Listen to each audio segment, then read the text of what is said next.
Hello guys, welcome back to my channel.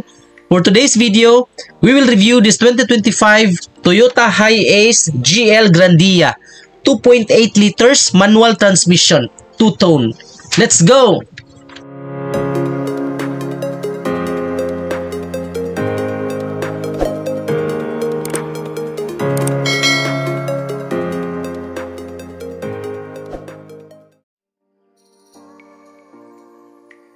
Alright, yung price po pala nito is 2,307,000 pesos SRP with an all-in down payment of 228,000, and then for 5 years 48,307. Subject pa din yan for bank approval. The 6th generation Hiace was globally launched in the Philippines on February 18, 2019. It was launched in an all-new shape, replacing the thin and long rectangular profile of the older generation and opted for a wider look with addition of a longer nose. So this Hiace is powered by a 2.8 liter 1GD diesel engine. Euro 4 yung compliant po, which is the same engine found in the Fortuner, with a 176 horsepower and 450 Newton meter of torque for this GL Grandia. So for this front fascia, wala tayong masyadong makikitang big difference compared doon sa automatic for this manual transmission. So meron pa ring chrome accents, yung headlight naka-halogen, the same. And then meron tayong makikita ditong fog light at saka DRL or daytime running light na naka-LED.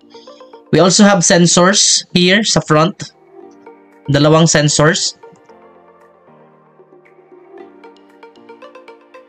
Alright, and then dito naman sa front grille, walang big difference or walang difference doon sa other variants. So this is the two-tone variant of GL Grandia. Dito tayo sa side profile, yung mags, I believe this is an old version na mags design. Yung wheel dimension is 235/65R16.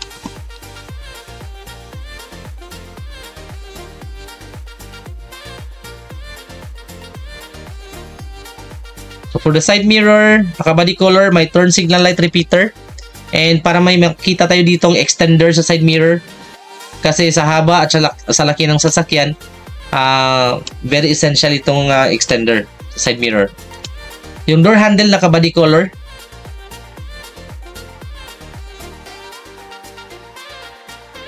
So dito sa likod, naka-drum type, hindi siya disc brake. Tapos Yokohama pala yung brand ng tires natin. So hindi siya naka-shark fin, and traditional pa din yung antenna. So dito sa likod, meron tayong makikita ditong Toyota Hiace badge, yung sensors. Ayan, 4 sensors po dito sa likod. Yung GL Grandia badge or emblem. And we can see here a chrome accent dito sa handle ng door handle. So yung rear camera embedded na po. And then yung third brake light na naka-LED. And of course, yung wiper.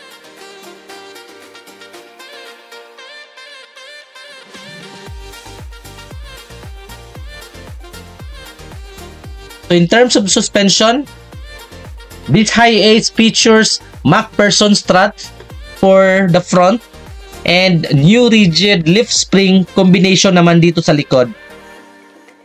So, yun nga lang, kasi van type, hindi lang ganun talaga ka smooth yung ride. Medyo matagtag lang talaga siya. But of course, you will purchase this vehicle kasi meron kang specific purpose. So, it depends naman on your own perspective. So, pasok tayo dito sa driver side. So mapapansin natin guys sa combination of beige and black yung accent dito. And dito sa mga upuan, parang dark gray na leather and merong part din na fabric. Which I think this combination will be able for the passengers na hindi mainitan yung likod. Kasi normally, pag nabilad sa araw, and then pagpasok ng mga pasahero, even the driver, yes, medyo mainit talaga yung leather. So, manual yung adjustment ng upuan dito sa driver's side. Yung grab handle. And super lawak talaga yung space dito guys.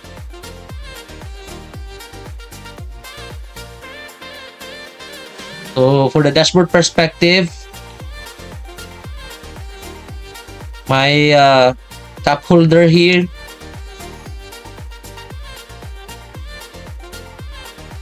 For the gas tank and engine cover. So, merong maraming bakante dito for aftermarket na installation na mga features, other features. Manual transmission, 6-speed, 2.8. And then merong traction control. Then yung mga modes. And hindi pa siya keyless entry. I mean push start button. So, kailangan pa ng key to start the vehicle.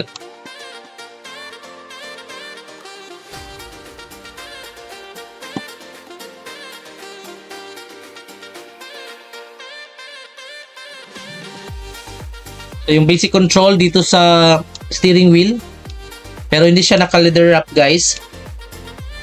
On the other side, meron tayong nakikita ditong cruise control button. Ayan. And of course, yung basic controls for the infotainment. And what's the good thing of this IA? Is medyo malaki talaga yung space dito sa loob kasi nga malapad siya. So, manual pa din yung handbrake. So, malaking space dito sa center console. Ito yung key niya.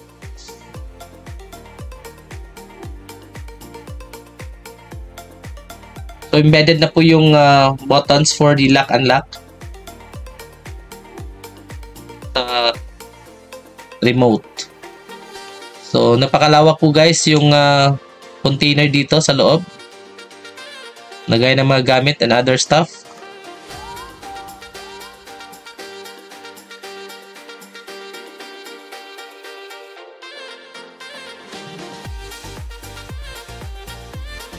So, wala tayong makikitang salamin dito. For the passenger side. So, sunglasses holder. Tapos, naka-LED naman yung cabin lights. So, wala ding mirror dito sa driver side. Ayan, yung combination ng leather seats at saka fabric design. Yung usual lagay ng mga gamit.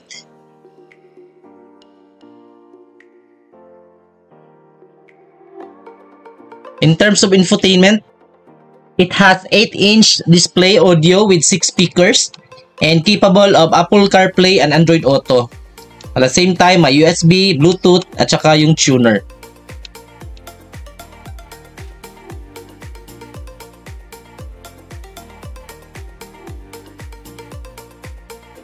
So in terms of safety and security, meron siyang driver's airbag, front passenger's airbag, anti-lock brake system with brake assist, immobilizer, security alarm, stability control, and electronic door locks. We also have features like cruise control, yung mga sensors na nakita natin kanina.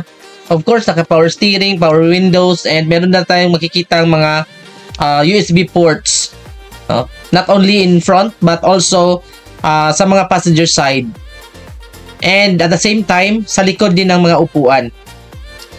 And of course, meron na din siyang hill start assist. So, makikita lang, mapapansin natin dito guys, manual yung adjustment ng upuan dito sa passenger side. And meron tayong nakikita dito ang cup holder. So, dito tayo sa likod. So, very spacious yung space dito sa likod.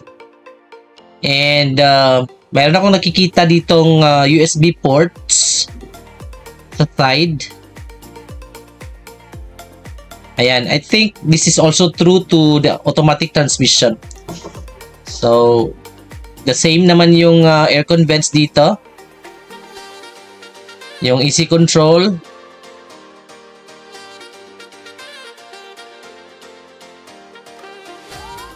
And then, merong dalawang speakers. So, ito yung sinasabi natin na USB ports. And of course, yung cup holders, dalawa.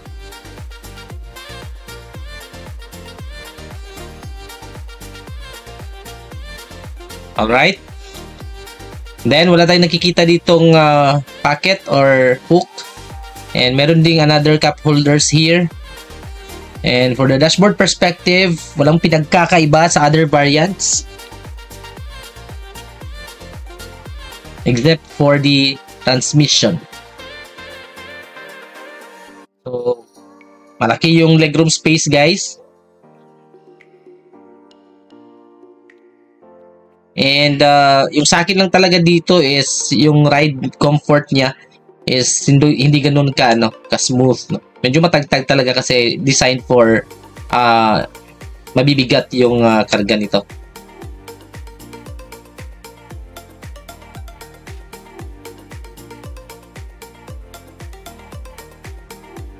So, sa third row, can accommodate 3 passengers. Kasi may dito, space na daanan para sa fourth row. And meron din na USB ports, same sa second row, and cup holders. Parang may accent dito na silver matte finish sa side. So, yung cabin light. And speakers. So, nakatupi yung upuan for the fourth row on the side pa din.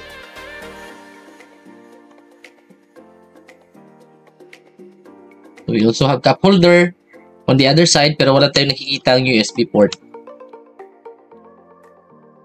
Meron na pala akong na-review nito guys na automatic transmission. So, na lang, browse na lang sa content natin para malaman niyo yung pagkakaiba din for this manual transmission. Pero so far, based on our visual instruction, so walang masyadong pinagkakaiba in terms of specs except doon sa transmission. So, dito sa likod, open natin. Napakalaki yung door dito sa likod. And mapapansin natin guys na for every upuan, merong individual na parang basket na lagayan ng gamit. Or parang may net, individual net pala sa likod. Ayan, yung mga nakikita nating parang storage for every upuan. Yan yung sinasabi natin. At the same time, meron din siyang cup holder.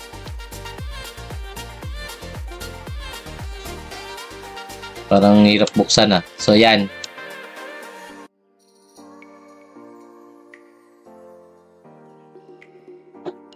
So, it's worth the price na din.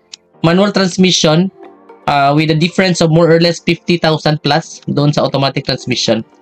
But if you're looking for convenience, then you go for automatic.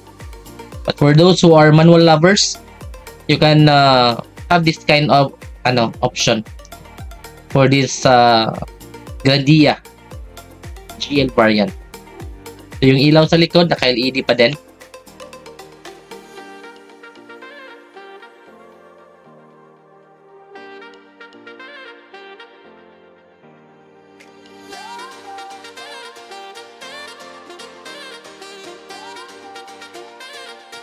Alright, so dito tayo sa engine. Nagkaroon tayo ng time para mabuksan yung hood at makita natin yung engine design. So, nandito makita natin yung placement ng fuse. Ayan.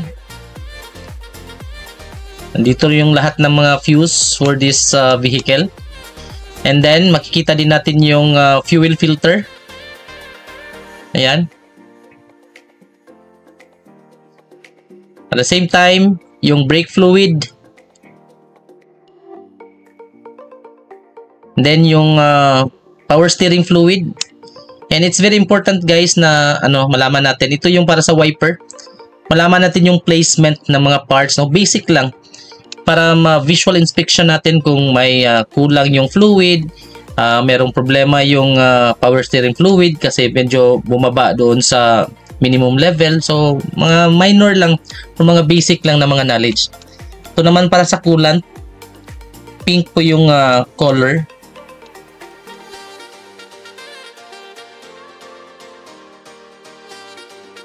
Yan yung para sa turbo. Papasok doon yung hangin.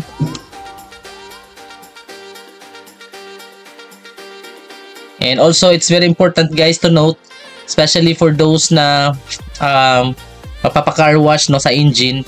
So, alam naman siguro ng mga car wash boy yun na ano yung kailang takpan. So, one of those is the alternator. No? At the same time, itong turbo. Pero kung hindi naman ganun ka dumi yung engine, better na lang na dry clean na lang. Kahit kunting punas to make it safe. Alright. So, yun po yung overview ng engine for this 2.8 liters Toyota Hiace Grandia GL variant. So, I hope nagustuhan ninyo yung review natin and nakita ninyo yung gusto nyong makita for this manual transmission 2025 Toyota Hiace Grandia GL variant. 2.8 liters manual transmission. So, thank you guys for watching and see you sa mga next video natin. Huwag niyong kalimutang i-subscribe ang channel natin. Bye and God bless!